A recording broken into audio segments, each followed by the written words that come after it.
intellectuels qui, nous, par exemple, au lycée, des gens que nous admirions. Voilà, on les voyait à la télé à l'époque du pouvoir Compaoré. On disait, ah, voilà les grands lutteurs pour la cause de Norbert Zongo, pour la cause d'autres personnes. Voilà, mais après la transition, bon, cette transition nous a permis de mieux les connaître. Voilà, parce que vous voyez leurs publications, vous dites, ah tiens, c'est ce monsieur-là que j'admirais quand j'étais au lycée là. C'est ce monsieur-là qui dit ça à 200 pays. Bon, ils ont complètement déçu. Et quand c'est comme ça, je pense que leur meeting est encore mieux. Parce que, comme on le dit, le silence est d'or. Voilà. C'est pas le Burkina seulement qui souffre de ces intellectuels. C'est toute l'Afrique qui souffre de ces intellectuels. C'est malheureux, mais il faut le constater. Parce que nous avons constaté depuis l'indépendance à nos jours, beaucoup d'intellectuels ont travaillé pour tirer leur population, leur peuple, leur nation vers le bas, au détriment de leurs propres intérêts vis-à-vis, en protégeant, j'allais dire, l'intérêt de l'impérialisme. Mais avec le temps, les donnes ont au fur et à mesure changé.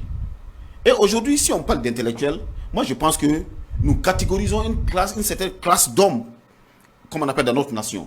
C'est-à-dire ceux qui ont eu la chance d'étudier, de dépasser le niveau bac, de faire 10, 15, 20 ans d'études, et c'est eux qui sont caricaturés comme intellectuels. Mais l'intellectuel, en réalité, c'est celui qui a un savoir ou des savoirs dans un ou dans plusieurs domaines donnés. Un commerçant qui sait faire travailler sa tête, qui peut faire fonctionner sa boutique est un intellectuel. Qui peut tenir un débat, qui a la suite de ses idées, qui peut faire des propositions, est un intellectuel. Maintenant, les instruits, c'est eux qui sont un peu limités dans leur sphère. Parce que l'instruit, c'est qui? C'est celui d'un parcours, d'un point A à un point B, a fait un parcours. C'est-à-dire qu'il a fait le parcours scolaire, cursus scolaire, jusqu'à atteindre un niveau très élevé dans un domaine donné. Et à la fin, on le sanctionne avec un papier, un diplôme, mais il est limité. Mais pour vous, celui qui a... Celui qui a des connaissances dans le domaine du cours, ça c'est, vous pouvez aller regarder la définition. L'intellectuel, c'est celui qui a plus la capacité de faire travailler le cerveau, l'intelligence. Maintenant, nous avons des gens, c'est devenu un langage courant, qui ont eu la chance de parcourir les universités, surtout cette catégorie qui a été formée à l'Hexagone. Quand ils reviennent, c'est comme c'est des gens qui ont été formatés pour prendre les populations et remettre, comme on appelle, à l'Occident, permettre à l'Occident de venir piller, torpiller, et à d'autres même qui sont prêts à faire tirer. L'exemple est à côté, Macky Sall était là, à faire tirer sur les populations juste pour des intérêts, j'allais dire, partisans. Mais maintenant, je vais aller loin. Au Burkina Faso, je prendrai juste 2024 et 2014 à aujourd'hui.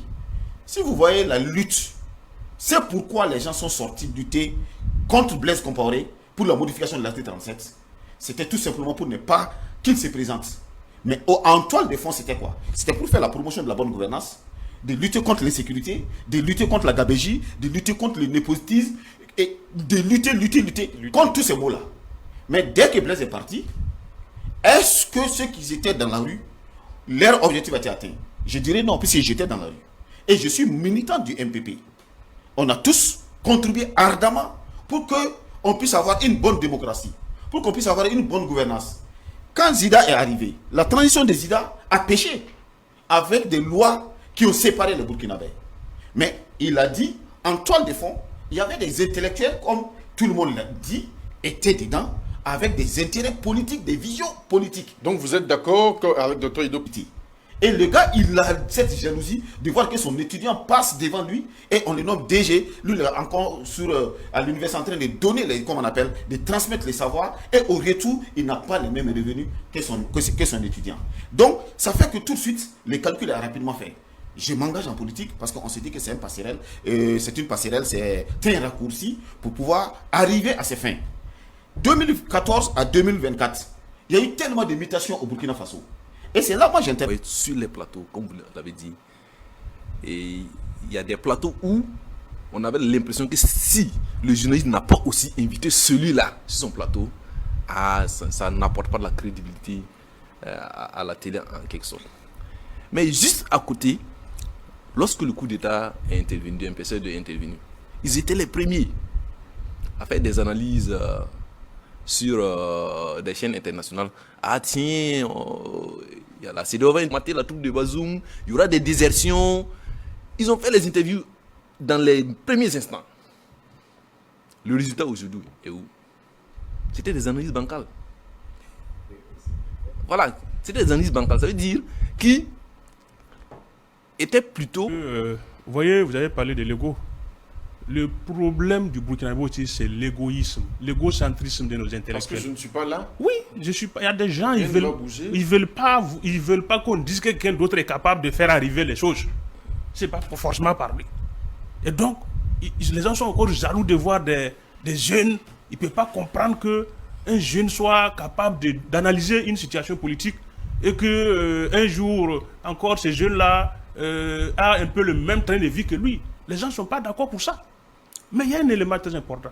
Si vous avez écouté le docteur Doti Bruno au grand déballage, il a dit quelque chose de très important. Il dit qu'il y a que le infiltré des communistes et qui ont presque pourri tout. Je ne suis pas. Nous, on connaît les vrais communistes. On sait comment les communistes se comportent. Maintenant, vous allez voir les gens propres dehors. Et ils se gonflent comme on appelle les dragons de Komodo. Mais entre quatre murs, face à une autorité, pour demander et solliciter, comme on appelle, leurs intérêts, ils vont mettre la queue entre les jambes à un certain degré que vous ne pouvez pas imaginer. J'ai fréquenté des hommes d'État de ces pays et j'ai vu comment les gens se comportent. Et ça n'a pas changé. Parce que leur comportement vis-à-vis de la transition prouve qu'ils ne sont pas sincères. Quand on est sincère, on aime son pays. On s'engage au grand jour, comme ce que nous sommes en train de le faire. On ne s'engage pas parce que nous aimons forcément IB. On ne s'engage pas parce que nous aimons la transition. On s'engage parce que nous aimons le Burkina Faso. On s'engage parce que le Burkina Faso doit être une nation respectée et respectable dans les conseils des grandes nations. Nous s'engageons parce que nous voulons léguer à nos futurs, à nos progénitures, à nos enfants, une nation forte, une nation prospère, une nation dont l'armée sera bien entraînée, équipée et opérationnelle. Une nation où l'ennemi va y regarder et avoir et craindre. Nous voulons cette nation. Et cette vision est incarnée par un jeune militaire aujourd'hui, entouré par d'autres Burkinabés patriotes qui sont prêts à aller au charbon pour libérer le Burkina Faso. Maintenant, vous vous dites intellectuel. Mais moi-même, ça me décourage. Parce que sur le plateau, nous avons deux docteurs ici. Je ne suis pas docteur. Je n'ai pas ce complexe-là. Mais nous avons deux docteurs. Si nous devons tenir compte comme on appelle, du diplôme, on va dire que sur le plateau, nous avons des sommités. Effectivement, ce n'est pas faux. Et il y a plusieurs docteurs. Ils se disent quand même que... Si tu as peur dans sa propre maison, c'est un problème. Tu as peur dans ta nation, mais c'est qu'il y a un problème. Moi, je peux avoir peur à Abidjan. Je peux avoir peur au Ghana. Mais je ne peux pas avoir peur au Burkina. Quel qu'en soit le problème qui va arriver au Burkina, c'est entre frères. Si vous avez vu que avec l'avènement du MPC2, il y a beaucoup qui fuient le pays. Mais quand tu rentres comme ça dans une foule, tu cries le voleur. Celui qui va fuir là, c'est lui le voleur. Est-ce qu'on se comprend? Sinon, si tu ne te reproches rien, à quoi sert bon de t'inquiéter? Tu viens, tu donnes ton point de vue. On a dit de critiquer, on n'a pas dit d'insulter. Parce que nous sommes dans une période très critique, très dangereuse pour le pays. Mais malgré tout ça, on a des intellectuels qui, si tu les lis sur leur page Facebook, tu vas te croire en face, d'un activiste de bas niveau. Ce n'est pas comme c'est des intellectuels qui ont occupé des grandes fonctions, des présidents d'institutions dans ces pays-là, qui ont profité du pays et aujourd'hui qui souhaitent que le pays la chute. Docteur Edo Koma. Non, moi, les signes, et c'est pourquoi j'ai dit toujours sur des plateaux que nos politiciens, là, c'est des gens qui n'ont pas toujours, ils analysent en fonction de leurs sentiments, de leurs émotions. Alors que la science va au-delà. Moi, ce que je dis, ce n'est pas des trucs qui sont carcans dans leur clan. Non, on va attendre. Parce que si on s'amuse aujourd'hui, il y en a qui nous disent ça. Ah, aujourd'hui, tu risques, tu parles comme ça sur les plateaux. Demain, tu sais que le régime peut partir. Mais moi, je ne parle pas pour le régime. Moi, je parle pour le pays. Tu me parles. Le régime qui va venir, s'il y a des choses à dire, on va toujours les dire. Moi, je n'ai pas peur de dire mon point de vue. Parce que, regardez que nos intellectuels voient le monde et pensent que la transition doit faire comme ils perçoivent le monde. Voilà. L'intellectuel doit contribuer. Il ne faut pas attendre. Vous êtes sûr de vos capacités, vous êtes sûr de vos compétences. Contribuez. Souvent, ces mêmes intellectuels s'ils ne sont pas d'avis avec ce que vous pensez, ils disent ouais, pour vous c'est de l'émotion. Mais c'est pour eux là qui a la raison. Vous voyez, lorsque les 3 présidents ont décidé de quitter la CEDEAO et ils ont décidé de créer l'AES, bien que récemment, je suivais une conférence organisée par une de vos chaînes, une chaîne consoeur. Sur le plateau, des intellectuels comme on l'a dit. Mais la majorité, ils ont dit que ce que les présidents ont fait, que c'est sur un coup de tête, que c'est sur l'émotion. Pour moi, c'est un manque de respect quand même assez vite. On ne va pas dire que le président Tiani, le président Ibrahim Traoré, ils ont tous pris la décision sans réfléchir, quoi. Sans réfléchir, par émotion, pour quitter la CEDEAO. Ouais. Et c'est ce qu'on... Et bon, avec tout le respect que j'ai pour ces gens, je dis, ah, ce sont ces gens qui enseignent nos collègues. Bon, on a encore du chemin. Donc pour moi, l'intellectuel ne devait pas rester. Mais vous allez voir que sur même sa propre page, là, la partie commentée, là, il a désactivé.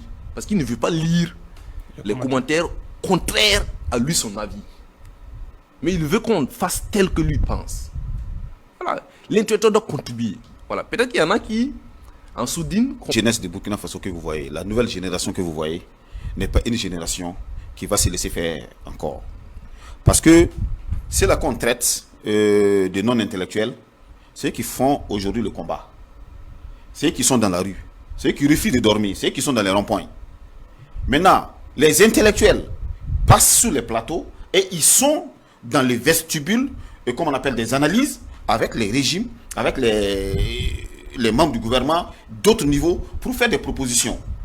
Vous refusez de faire vos propositions aujourd'hui parce qu'il y a beaucoup qui confondent intérêt individuel à intérêt collectif. Ils ne parviennent pas à faire la différence. S'il est là à un point B, et demain on le déclasse, il n'est plus ministre ou il perd ses avantages, tout de suite il se braque comme un cobra. Il y a d'autres qui ne savent pas faire la différence entre parti politique et la nation. L'idéologie politique est limitée dans un cercle avec, comme on appelle, un groupuscule d'hommes avec qui vous partagez la même vision. Mais les intérêts nationaux sont différents de ça. Si ça ne cadre pas avec tes intérêts, voilà pourquoi les partis politiques se fusionnent. Voilà pourquoi tu peux voir parfois des libéraux venir avec des sociodémocrates. Mon frère l'a dit, vous posez un acte aujourd'hui, 1000 ans ça vous juge. Thomas Sankara, j'aime prendre l'exemple de Thomas Sankara. Thomas Sankara, il n'était pas professeur d'université, je suis désolé. Mais planétairement, il est respecté. L'homme, ce sont tes actes. L'homme, ce sont tes valeurs. L'homme, quand les choses vont rentrer encore dans l'ordre, on va dire, bon, voilà, la tranchée est finie. C'est pourquoi moi je dis, cette tranchée, moi je donne au moins 10 ans à IB. C'est vrai, ça peut faire mal à chose de potable, dont tu seras fier même dans ta tombe. Aujourd'hui, on ne peut pas bouder une gouvernance parce qu'on trouve qu'ils sont venus par coup d'État. Et derrière, on applaudit Sankara qui est venu par coup d'État, mais qui a fait des prouesses. On ne peut pas bouder une gouvernance parce que nous sommes des démocrates, on nous a déposés. Il faut s'asseoir pour faire une étude. On ne voit pas en quoi ça c'est important. Mais si ces armes étaient posées en Russie depuis longtemps, et qu'il y a eu des régimes qui n'ont pas été capables d'aller les prendre à mener, ne serait que pour intimider les souris. Bon, je pense que si quelqu'un arrive à le faire aujourd'hui, ça saluer. Mais quand vous donnez ce genre de discours au peuple, que c'est des armes exposées, c'est des vieilleries, c'est des trucs vétus, finalement, quel genre de leçons on enseigne? Donc on est en train de saper le moral du peuple. C'est pour que les gens veulent simplement dire demain, ah, moi j'avais dit que ça allait échouer. Quelques secondes rapidement. Oui.